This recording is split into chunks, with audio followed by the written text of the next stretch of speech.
सोचने का तरीका। एक लड़का था जो देख नहीं सकता था। ये लड़का भीख मांगकर अपना जीवन गुजारता था। एक दिन ये अंधा लड़का हर रोज की तरह एक बड़ी सी बिल्डिंग के आगे बैठकर भीख मांग रहा था।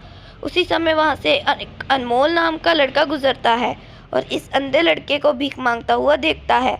अनमोल उसी बिल्डिंग में एक ऑफिस में काम करता था। अब अनमोल ने देखा कि ये लड़का भीख मांग रहा है, तो वो उसकी मदद करने के लिए उसके पास पहुंचता है। अनमोल वहां जाकर देखता है कि इस लड़के के पास एक डिब्बा है और उस डिब्बे में थोड़े सिक्के भी हैं।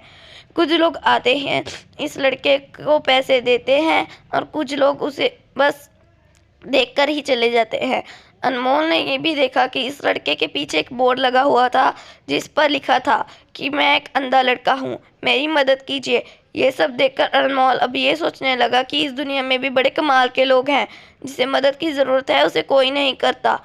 उस बोर्ड पर जो लिखा था उसने वो मिटा दिया और उसकी जगह पर कुछ और लिख दिया।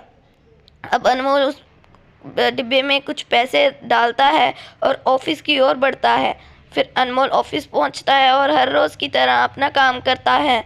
शाम को जब वो ऑफिस से अपने घर जाने के लिए निकलता है, तभी उसे वो अंधा लड़का याद आता है।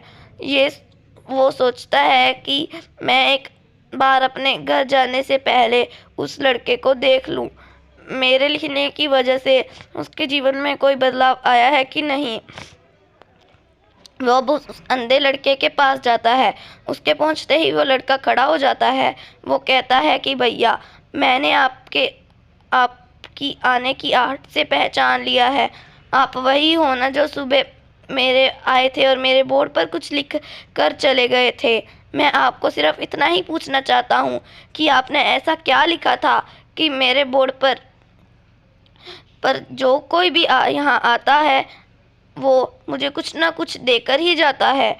अनमोल ने कहा कि मैंने जो तुम्हारे बोर्ड पर लिखा हुआ था उसे मिटा दिया। तुम्हारे बोर्ड पर लिखा हुआ था कि मैं एक अंधा लड़का हूँ, मेरी मदद कीजिए। उसको मैंने मिटा दिया और ये लिख दिया कि आज का दिन बहुत खूबसूरत है, लेकिन मैं देख नहीं सकता हूँ।